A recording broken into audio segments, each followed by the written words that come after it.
History That Doesn't Suck is a bi-weekly podcast delivering a legit, seriously researched, hard-hitting survey of American history through entertaining stories. If you'd like to support HTDS or enjoy some perks, like ad-free early releases or Patreon-exclusive mini-episodes, please consider giving at patreon.com/History That Doesn't Suck.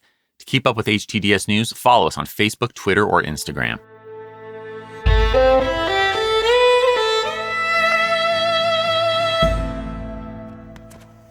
It's mid-morning, July 1st, 1898. We're at the jungle's edge by the San Juan River, just below the hills of San Juan Heights on the Caribbean island of Cuba. Spanish soldiers, entrenched on these hills, fire Mauser rifles at the U.S. troops below.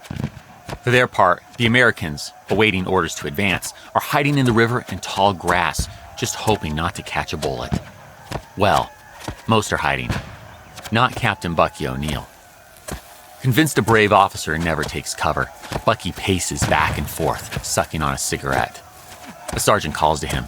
"Captain, a bullet is sure to hit you." Pulling the cig from his mouth and exhaling a cloud of smoke, Bucky answers with a laugh. "Sergeant, the Spanish bullet isn't made that will kill me." But a moment later, as he looks toward the hill's defenders, a bullet rips through his mouth and exits the back of his skull. This is all too much waiting and dying for the impatient, mustachioed, bespectacled, former Assistant Secretary of the Navy turned cavalry colonel, Theodore Teddy Roosevelt. They've been stuck here for hours. His unit, the 1st U.S. Volunteer Cavalry, a.k.a. the Rough Riders, are only meant to serve a supporting role today, but by God, are they really just going to sit here and get mowed down? Orders or not, he's ready to lead a charge. Just then, a messenger riding through the rain of bullets brings an answer to one of Teddy's earlier messages. It's an order. Move forward and support the regulars in the assault on the hills in front. Hell yeah! Theodore knows this is his crowded hour. Leaping on his warhorse, Little Texas, he forms his men into columns. One man is still on the ground, though. The larger-than-life colonel rides up and calls down to him. "Are you afraid to stand up when I am on horseback?" But then, a Spanish bullet rips through the prone soldier. He never even got to answer. One of the few with a horse here, Teddy rides up to the next line of troops. Again, he and his men are supposed to serve in a supporting role today, but Theodore isn't one for the back row, especially when the soldiers in front of his aren't advancing. What gives? He finds a captain unwilling to move without orders from his superiors. Not good enough for the Rough Rider colonel. This captain may not be under his command, but Teddy answers, "I am the ranking officer here, and I give the order to charge." The captain demurs, so Theodore bellows at him, "Then let my men through, sir."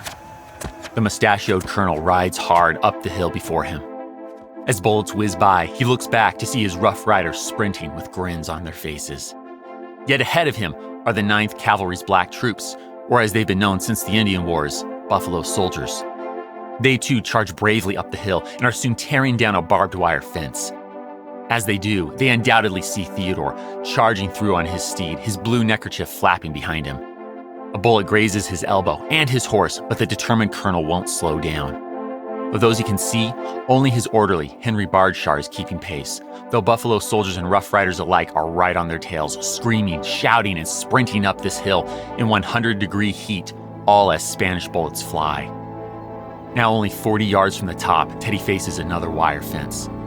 He dismounts Little Texas and pushes past this obstacle while Henry shoots 2 Spaniards.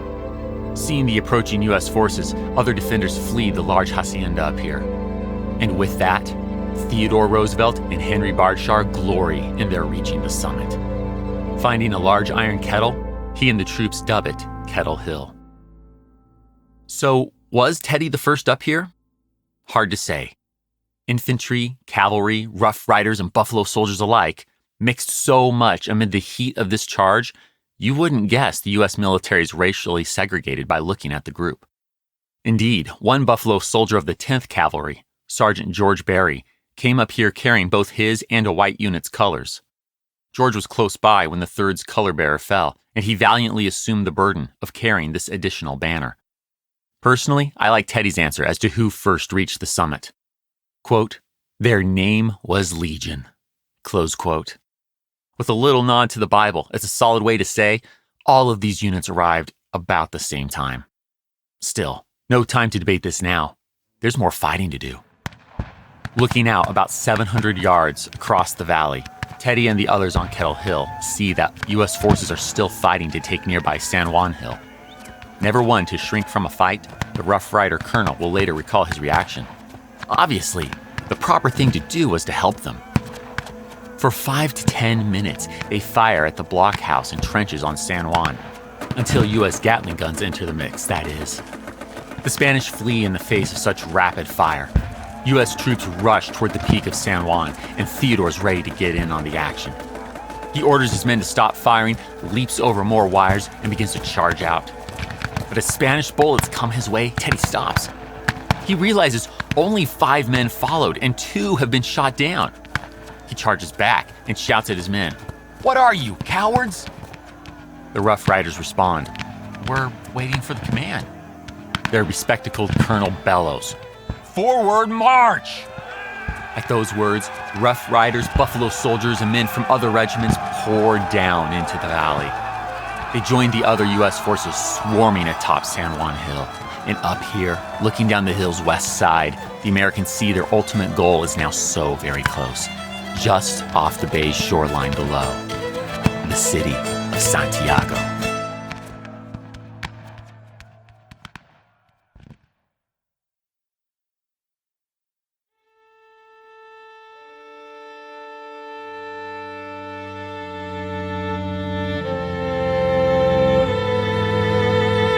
Welcome to History That Doesn't Suck.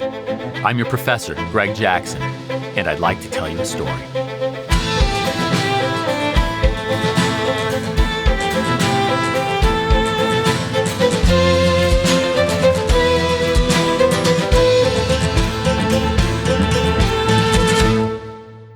Last time, we learned about the causes of the Spanish-American War.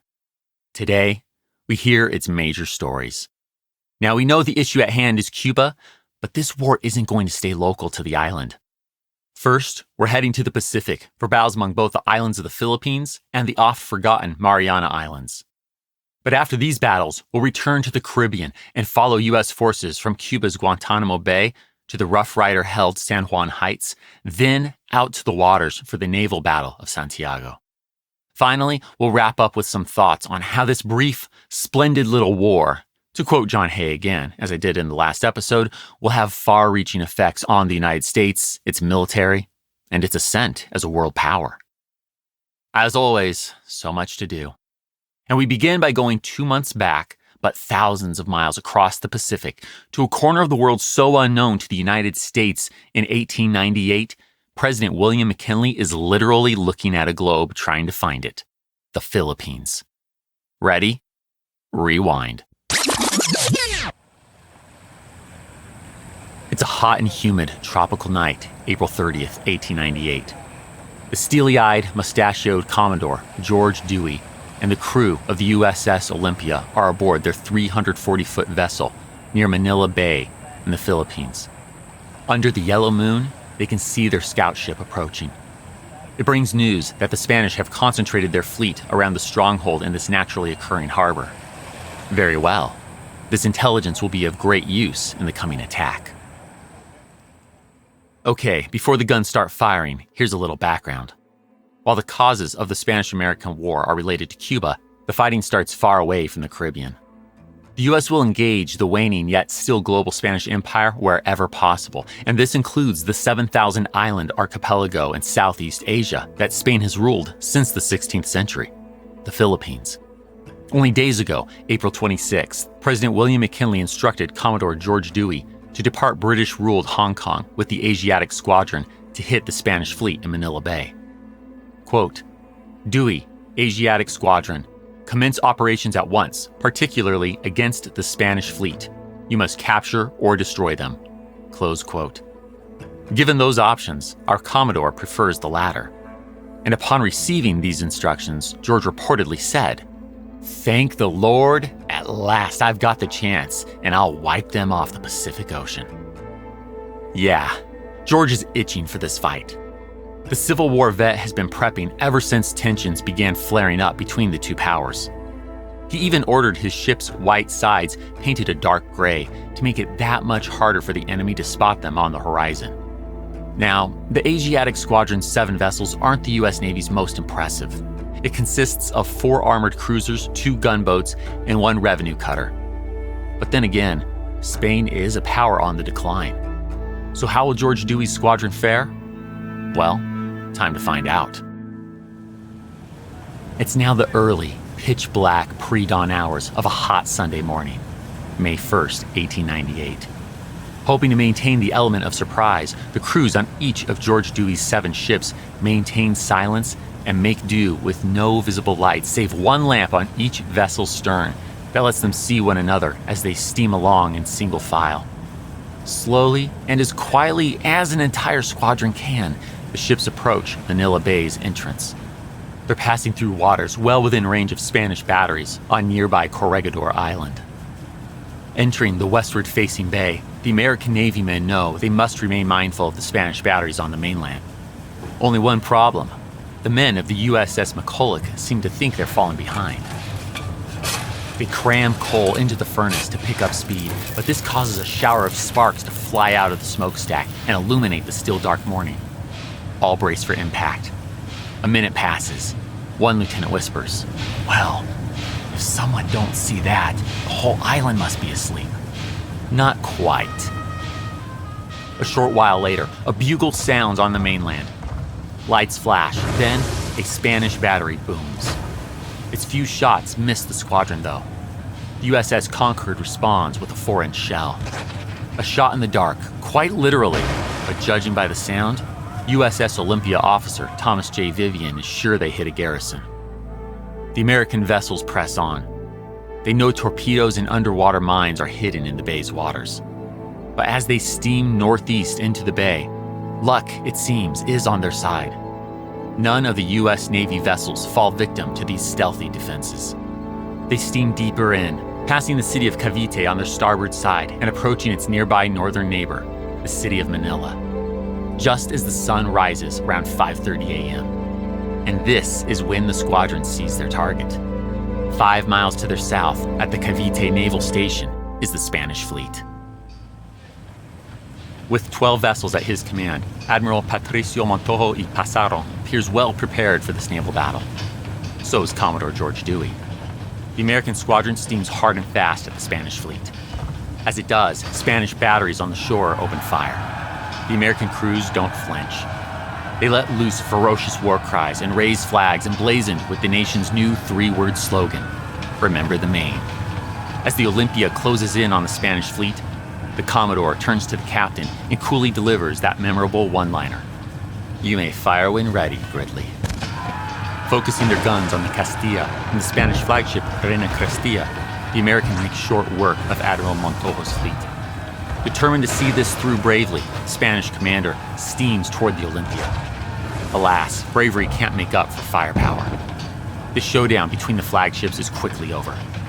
The Reina Cristina's lost 60 crew members and is torn to shreds. Montojo has little choice but to abandon ship and order her scuttled. By 7:45 a.m., Commodore George Dewey can barely see through the smoke in the bay, and he knows that after 5 passes on the Spanish fleet, he's low on munitions. He has the squadron let up. As the air clears, George can tell they've got this. He asks one of his men, "What time is it, Reese?" The Navy man responds, 7:45, sir. Breakfast time. Run up the signals for ceasefire and to follow me." When the men wonder if this ceasefire will give the Spanish an undue advantage, George confidently answers, "We will have plenty of opportunity to burn powder. We haven't begun fighting yet." With stomachs full of sardines, corned beef, and hardtack, and the incredible realization that not a man has been lost, the American squadron gets back to it at 10:45. Amid the flurry of guns firing and seawater sputtering, the Asiatic squadron takes down ship after ship, while the Spanish strip their vessels of their nation's flag and escape the burning wrecks. With the removal of the colors, the Spanish fleet has surrendered, but George isn't done here. He now turns his squadron's attention toward the bastions on the shore and begins to fire. Finally, at roughly 12:45, Cavite's last remaining bastion runs up a white flag. Spanish casualties are hard to pin down, but it's well into the hundreds. Meanwhile, The U.S. squadron has suffered 8 or 9 injuries and not lost a single man. The Battle of Manila Bay has ended as a resounding victory for the Americans. When word of this commanding win makes its way back to the U.S., Commodore George Dewey becomes a national hero overnight. He and the Asiatic Squadron have just handed the United States the most decisive naval victory in the country's history. And George knows it. He writes to his son, "I doubt if any naval victory was more complete than ours." Meanwhile, George has cut the telegraph cable and blockaded the bay as he awaits further instructions and reinforcements to help take control of the Philippines. And George has allies of some sort on land. Rebels are cutting off supplies meant for the Spanish in both Cavite and Manila. Yes, Filipino rebels. These are Filipinos who want independence from Spanish rule, and George sees one of their leaders whom Spain has exiled, 29-year-old Emilio Aguinaldo, as a valuable ally. In May, George sends one of his ships to transport Emilio from Hong Kong back to the Philippines, and further, the Commodore provides the newly returned young rebel leader with arms. Emilio doesn't waste a moment. Though American troops are yet to arrive, Emilio and the revolutionaries officially declare independence from Spain. Their declaration reads, in part, "Having as witness to the rectitude of our intentions the supreme judge of the universe, and under the protection of the powerful and humanitarian nation, the United States of America, we do hereby proclaim and declare solemnly, in the name and by authority of the people of these Philippine Islands, they are and have a right to be free and independent, that they have ceased to have any allegiance to the Crown of Spain, that all political ties between them are and should be completely severed and annulled." That sound familiar? Yep, the Filipinos are huge fans of Thomas Jefferson, or at least they're pretending to be to get the Americans on their side. And they're going to want that U.S. support if they expect to take out Manila, which is essentially the key to ending Spanish domination of the Philippines. Now, those American troops are on the way. They just need to make a little stop first. It's June 20th, 1898.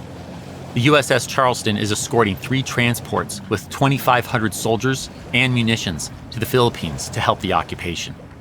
But this small squadron isn't heading straight to Manila. The Charleston's captain, Henry Glass, has orders to pick up something on the way, another Spanish territory, or part of one at least. It's the largest of the so-called Islas de los Ladrones, aka Mariana Islands. That's right. Henry's heading to Guam. All the squadron has heard of Guam is that it has 3 Spanish forts, and as they approach, Henry expects hard fighting, a battle to the death. But as they steam into Apra harbor and pass under the first Spanish fortification, Fort Santiago, there's no resistance. Now deep into the harbor, they're approaching a small island with another fort, Fort Santa Cruz. Henry doesn't want to lose the advantage. His cruisers pummel the fort, hoping to strike the Spaniards before they can retaliate. But the enemy isn't returning fire. What's going on? 3 islanders make their way out to the Charleston. They're stunned when the Americans inform them that Spain and the U.S. are at war. Evidently, the last ship to come to Guam arrived nearly 2 weeks before the declaration of war. So no one here has heard a word about this. None of the Spanish forts are even manned. Haven't been for years. They don't even know if the cannons are safe to fire. The island only has 54 Spanish troops. Through messengers, the just-appointed Spanish governor, Juan agrees to a meeting, so long as the Americans come ashore, that is. Spanish governors are not permitted to board foreign ships. Henry wonders if it's a trap, but it isn't. Juan signs a surrender document on the spot. The Spanish troops are taken as prisoners, while Henry meets the only U.S. citizen on the whole island, Frank Porchestack. Frank assures the captain he need not worry about Guam. This U.S. citizen will keep his eye on things. And that's it. Reassured, Henry Glass and his fleet continue on to Manila. Without any bloodshed or loss of life, Guam is officially captured. And notably, the United States just took its first step toward building an overseas empire here in the Pacific. But that's enough of this ocean for the moment. We now return to the Caribbean island where the tensions between the U.S. and Spain first began. That's right. The fight has finally come to Cuba.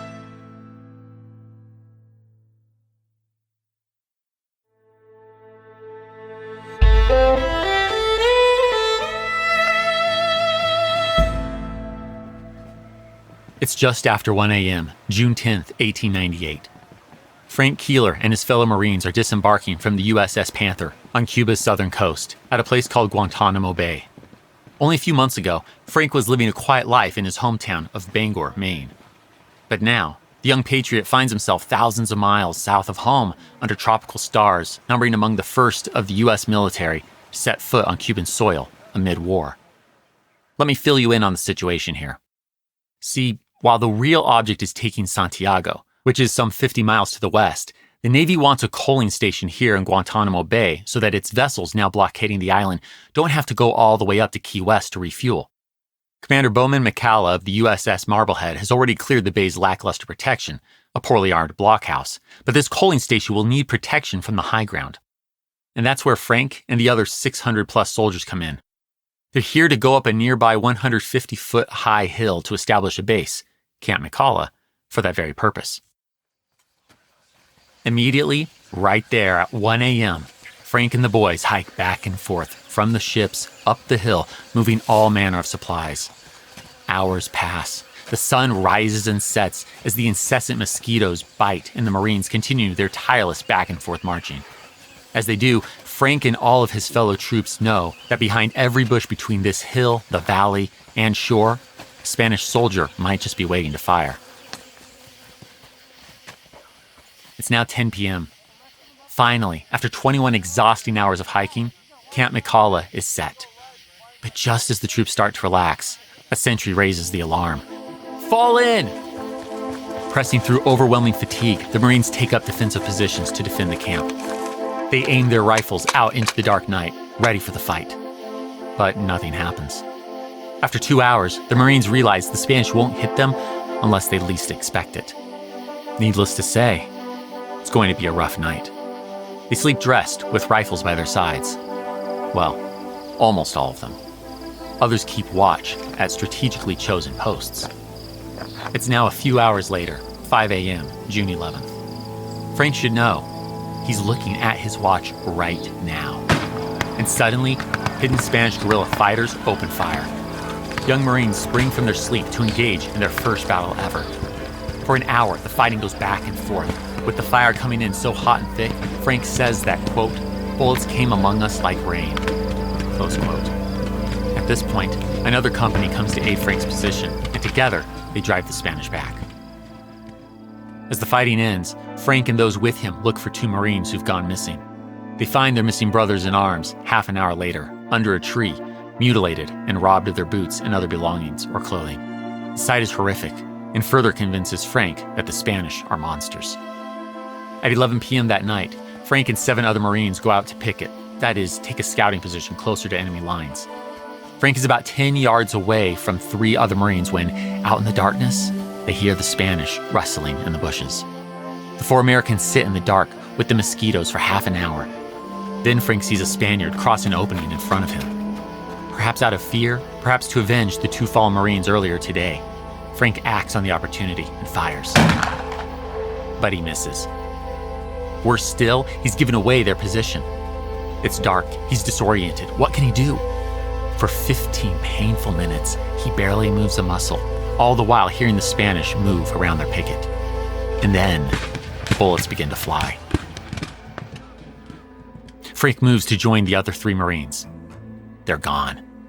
Okay, the New Englander knows he has only one chance then, to run like hell back to the main American line and hope to God they don't mistake him for a Spaniard.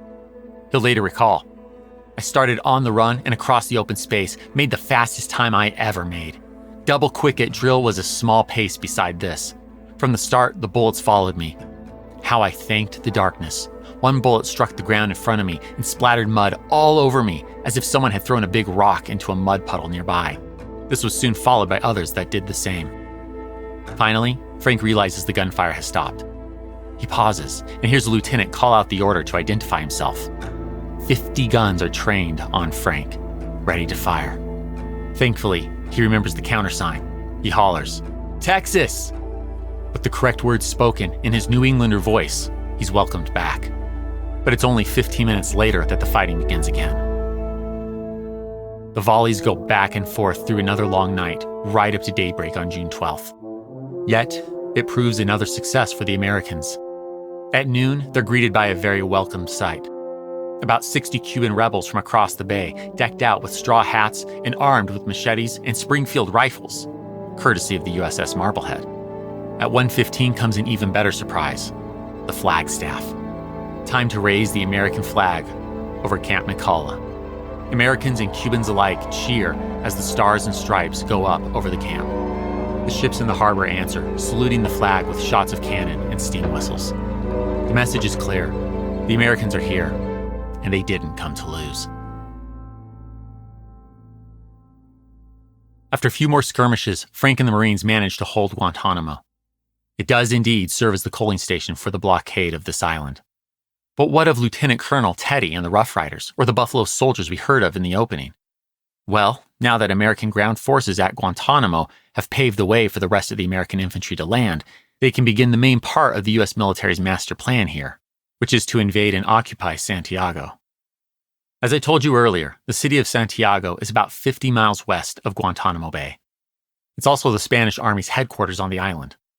Thus far, the blockades set up by the new and improved U.S. Navy vessels have done a fine job crippling the Spanish fighters. That means that the American landing party, including the Rough Riders, Buffalo Soldiers, and so many other units, may need only to deliver a final blow in Santiago. That should make the Spanish fold here in Cuba. And so, less than 2 weeks after Frank and his fellow Marines landed at Guantanamo Bay, the portly, mustachioed General William Shafter lands the army at Daiquiri, about halfway between Guantanamo and Santiago. And yes, cocktail fans, the story goes that the drink is actually named after this rum-producing Cuban city. But by the time the Americans arrive, Daiquiri is abandoned. It seems that the Spanish are fortifying Santiago and the road the Americans have to travel to get there. Luckily for the Americans, they meet up with more of the insurrectos, who lead the way to Siboney, a beachfront town between Daiquiri and Santiago. It, too, is abandoned. Damn. The Spanish must be gearing up for something really big. You know, the biggest issues the Americans have seen thus far are the heat, mosquitoes, illness, and land crabs. Given all these pulled resources, though, perhaps their luck is about to change. That's exactly what they find on their way to Santiago as they reach Las Guasimas.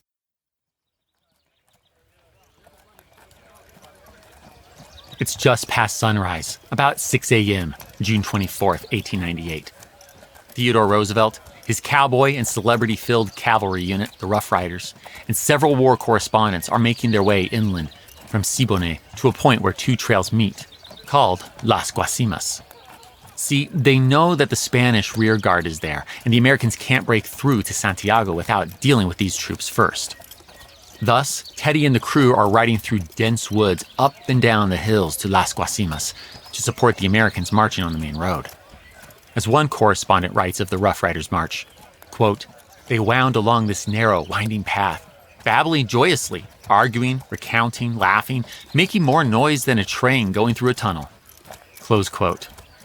But after a few hours of this fun, as the Rough Riders reach Las Guasimas, their laughter is cut short as they hear the sound of gunfire and men screaming. As TR will later recall, the air seemed full of the rustling sound of the Mauser bullets. Up ahead, Americans are under attack. The Rough Riders spread out and charge toward the battle. Moving forward and engaging, it's clear to the famous cavalry unit that the Spanish hit these American troops hard. All around them, men lie wounded and dying. Edward Marshall, another correspondent, writes, "Everyone went down in a lump without cries, without jumping in the air, without throwing up hands. They just went down like clods in the grass." Wow. Some of the men try to save their fallen comrades. Meanwhile, Teddy is right in the thick of it. After another squadron leader, Major Brody, falls, he's tasked with taking command of the left-wing squadron, and from there, well, I'll let Teddy tell it. To quote him, "A perfect hail of bullets was sweeping over us as we advanced. Once I got a glimpse of some Spaniards, apparently retreating, far in the front and to our right, and we fired a couple of rounds after them. Then I became convinced, after much anxious study, that we were being fired at from some large red-tiled buildings, part of a ranch on our front. Smokeless powder and the thick cover in our front continued to puzzle us, and I more than once consulted anxiously the officers as to the exact whereabouts of our opponents. I took a rifle from a wounded man and began to try shots with it myself. It was very hot, and the men were getting exhausted, though at this particular time, we were not suffering heavily from bullets, the Spanish fire going high. As we advanced, the cover became a little thicker, and I lost touch of the main body under wood. So I halted, and we fired industriously at the ranch buildings ahead of us, some 500 yards off. Then we heard cheering on the right, and I supposed that this meant a charge on the part of Wood's men, so I sprang up and ordered the men to rush the buildings ahead of us. They came forward with a will. There was a moment's heavy firing from the Spaniards, which all went over our heads, and then it ceased entirely. When we arrived at the buildings, panting and out of breath, they contained nothing but heaps of empty cartridge shells and 2 dead Spaniards, shot through the head. The country all around us was thickly forested, so that it was very difficult to see any distance in any direction. The firing had now died out, but I was still entirely uncertain as to exactly what had happened. I did not know whether the enemy had been driven back, or whether it was merely a lull in the fight, and we might be attacked again. Lucky for Teddy, he soon learns the Spanish are retreating. Major General Joseph Wheeler, an ex-Confederate soldier, supposedly yells as they retreat, "We've got the damn Yankees on the run!" Whoops. Old habits die hard, huh? This isn't Chickamauga, Joe. Wrong war. And speaking of this not being the Civil War, the United States isn't used to hearing about casualties these days. So the news of 16 dead and 52 wounded Americans at the Battle of Las Guasimas feels substantial. Worse still for U.S. forces, the Spanish are getting away to further fortify Santiago. The only American group to see any silver lining at Las Guasimas, I suppose, are the Rough Riders. Those war correspondents liked seeing this brave unit of cowboys, athletes, and America's who's who in action today. But despite the losses, the Americans see their path ahead. San Juan Heights are now visible off in the distance. Just on the other side of those hills is the city of Santiago. And if you think the war correspondents adore Teddy and the Rough Riders now, well, that adoration will only grow exponentially 1 week from today.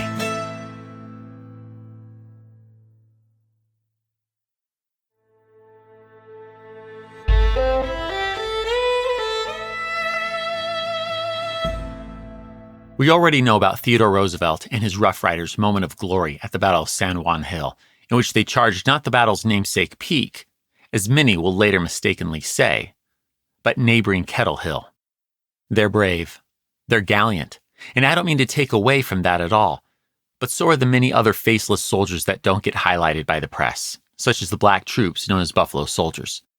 When this July 1st, 1898 battle wraps up around 4 p.m., both sides have hundreds of casualties. Exact reports differ, but approximately 200 Americans and 200 Spaniards are dead. Each side has hundreds more wounded. The Kettle Hill charging Rough Riders make up 89 of those casualties alone. This figure makes Teddy proud. Not that he enjoys seeing his men die, but he glories in their sacrifice being, quote, the heaviest loss suffered by any regiment in the cavalry division, close quote. But this war isn't over. Looking down at Santiago from the San Juan Heights, Teddy and all the survivors of the Battle of San Juan Hill know the Spanish will hardly hand over the city without a fight. Nonetheless, the Americans are confident and things seem to keep going their way. Reporting on the fighting in these first days of July, the LA Herald predicts Santiago will fall in a matter of days. Quote, the men fought gloriously, and if the same measure of success which attended today's engagement follows the fighting of the next 24 hours, the American flag will fly over Santiago's walls on Sunday. Close quote. Whew, braggadocious, but this swagger isn't unfounded. After all, that very Sunday, in the waters outside Santiago, things are looking even better for the Stars and Stripes. It's a clear, hot Caribbean morning, July 3rd, 1898, and there's a naval stalemate in the waters just off Santiago's coast. Spanish Admiral Pascual Cervera y Topete and his squadron of 6 warships are in the bay.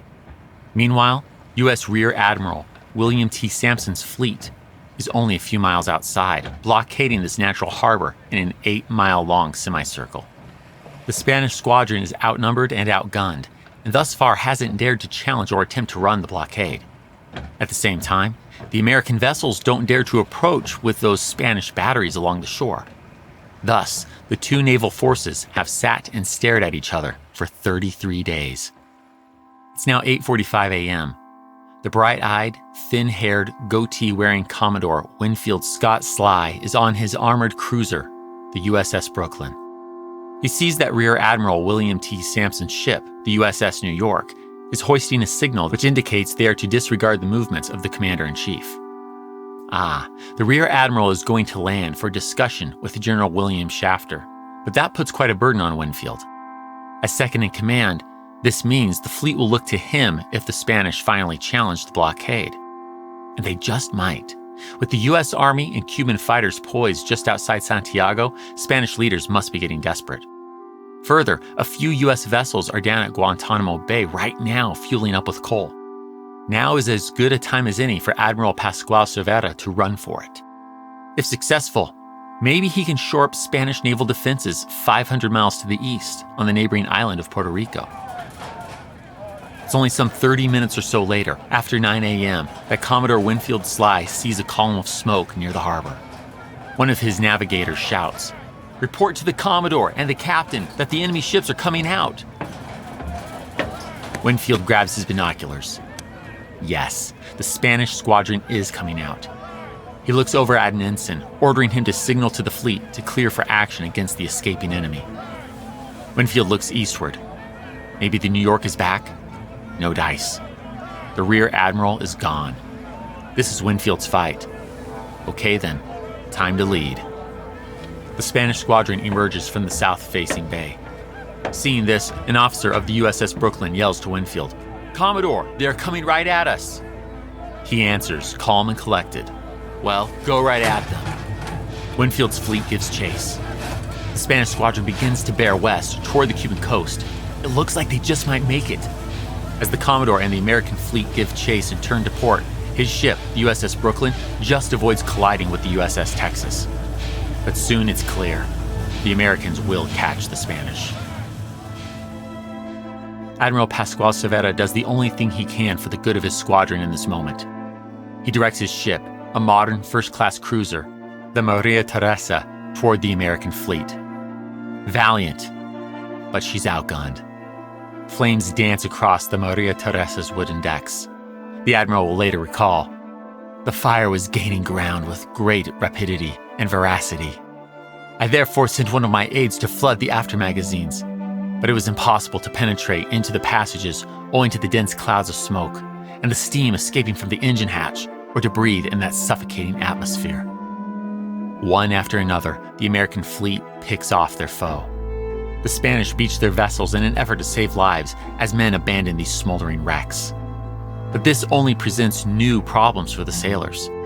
As Captain Evans of the Iowa will later recall, the Cuban insurgents had opened fire on them from the shore, and with the glass I could plainly see the bullets snipping up the water around them.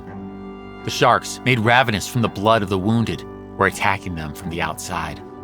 He sends a message informing the Cubans to stop attacking the Spanish or be fired upon as the Americans rescue as many Spanish as they can take prisoner. Not all make it, though. The crew of the Texas lets out a great cheer when the Vizcaya beaches, but Captain Jack Phillip is sickened as he hears the shrieks of Spaniards caught in the flames. He orders his men to stop. "Don't cheer, boys. Those devils are dying." Only one Spanish ship remains, the Cristobal Colon, a sleek, dark cruiser roughly the length of a football field. She tries to outspeed the Americans, to live to fight another day, but it's to no avail. About noon, the Colon has run out of her quality Spanish coal for her engines and switches over to coal picked up at Santiago. She slows as a result and falls within range of the Americans' massive firepower. Aboard the Brooklyn, Commander Mason calls out to Commodore Winfield Sly. "She's hauled down her colors and fired a lee gun." Winfield replies, "What does that mean?" "Why, it means she struck. I'm damn glad I didn't have to surrender. I wouldn't have known how." The naval battle of Santiago has ended in a complete and total U.S. victory. With over 300 Spanish sailors dead, roughly 150 wounded, and 1,800 taken prisoner, Admiral Pascual Cervera's squadron is simply no more. Meanwhile, the American fleet suffered one death, a sailor aboard Commodore Winfield Sly's USS Brooklyn. Now, a quick side note. This naval battle creates a political battle over who should receive the laurels of victory. Commodore Winfield Sly, who led the American fleet, or the fleet's official commander, Rear Admiral William Sampson, who had the USS New York steaming back the second he heard the sounds of battle, but only arrived in time to watch things end. Well, the Rear Admiral feels he deserves the honor so much, he sends an aide to cut off one of Winfield's men before he can send word of victory to the United States. William Sampson's message reads, quote, "The fleet under my command offers the nation, as a 4th of July present, the whole of Cervera's fleet." Close quote. That's right, he completely omits his second in command. Their dispute over the glory will rage for years. Regardless of who gets the credit, though, the Battle of Santiago is a truly significant victory. With one Spanish fleet destroyed in the Pacific and another in the Atlantic, at Manila and Santiago respectively, the war is effectively over. But the U.S. moves quickly to take one last Caribbean island from the Spanish before the fading power can sue for peace, the island of Puerto Rico. 3 weeks after the naval battle of Santiago, July 25, 1898, U.S. troops under the command of Civil War and Indian Wars veteran General Nelson Miles first set foot on the isle. The military campaign, if we dare to call it that, is described by the U.S. military as, and I quote, a picnic. The most significant fighting here doesn't even happen until August 9th and 10th, and it's only 2 days later, on August 12th, that the U.S. and Spain sign a peace agreement, an armistice, ending hostilities in preparations for a peace treaty. A total of 7 U.S. servicemen die in Puerto Rico. Now, what does this peace treaty do? Frankly, it sounds the death knell for the Spanish Empire. To quote from it, "Spain will relinquish all claim of sovereignty over and title of Cuba. Spain will cede to the United States the island of Puerto Rico and other islands now under Spanish sovereignty in the West Indies, and also an island in the Ladrones to be selected by the United States. The United States will occupy and hold the city, bay, and harbor of Manila, pending the conclusion of a treaty of peace, which shall determine the control, disposition, and government of the Philippines. Spain will immediately evacuate Cuba, Puerto Rico, and other islands now under Spanish sovereignty in the West Indies." In a world of empires, it's an unquestionable blow to Spain's imperial pride. My mind is drawn to Captain Victor Concas y Palau's reaction to hearing the bugle sound on his ship at the Battle of Santiago. To quote him, "It was the signal that the history of 4 centuries of grandeur was at an end, and that Spain was becoming a nation of the 4th class." Additionally, the peace agreement says that the 2 countries will come together shortly to finalize the deal. But note what I said, the 2 countries. No Cubans, Puerto Ricans, Filipinos, or Guamanians get invited to the party deciding their future, and the U.S. and Spain agree upon the following important provisions when concluding their Treaty of Paris that December. I quote, "Spain relinquishes all claim of sovereignty over and title to Cuba, and as the island is, upon its evacuation by Spain, to be occupied by the United States. Spain cedes to the United States the island of Puerto Rico and other islands now under Spanish sovereignty in the West Indies, and the island of Guam in the Marianas, or Ladrones. Spain cedes to the United States the archipelago known as the Philippine Islands. The United States will pay to Spain the sum of $20 million. So Spain gets some cash while the burgeoning American overseas empire grows as it takes Guam, the Philippines, and Puerto Rico out of its conquered foes' hands. What of occupied Cuba, though? As we learned in the last episode, the Teller Amendment prohibits the United States from annexing this former Spanish island, but that doesn't mean it can't make Cuba a U.S. protectorate. In a few short years, Senator Orville Platt will put forth the Platt Amendment, which heavily curtails Cuba's ability to make treaties or take on public debts, and further grants the United States, quote, "the right to intervene for the preservation of Cuban independence, the maintenance of a government adequate for the protection of life, property, and individual liberty," close quote, as well as the ability to lease, to quote again, "lands necessary for coaling or naval stations at certain specified points to be agreed upon with the President of the United States." Ah, a coaling station, like the one in Guantanamo Bay. Yes, the United States will indeed lease it, and further, in 1903, the U.S. will essentially force the island nation to choose between annexation or incorporating the Platt Amendment into its new constitution. Cubans will consign themselves to the latter. It was back in July 1898, before the official documents but after most of the fighting, That ambassador and soon-to-be Secretary of State John Hay wrote the following to his buddy, Theodore Roosevelt, about the Spanish-American War. It has been a splendid little war, begun with the highest motives, carried on with magnificent intelligence and spirit, favored by that fortune which loves the brave. Little indeed. While 5,000 men in the U.S. military died in 1898, less than 500 of them met their end in battle. For American servicemen, yellow fever and other diseases proved far more deadly than military engagements. And that phrase as a whole, a splendid little war, will echo into the next century. So will many of this war's outcomes.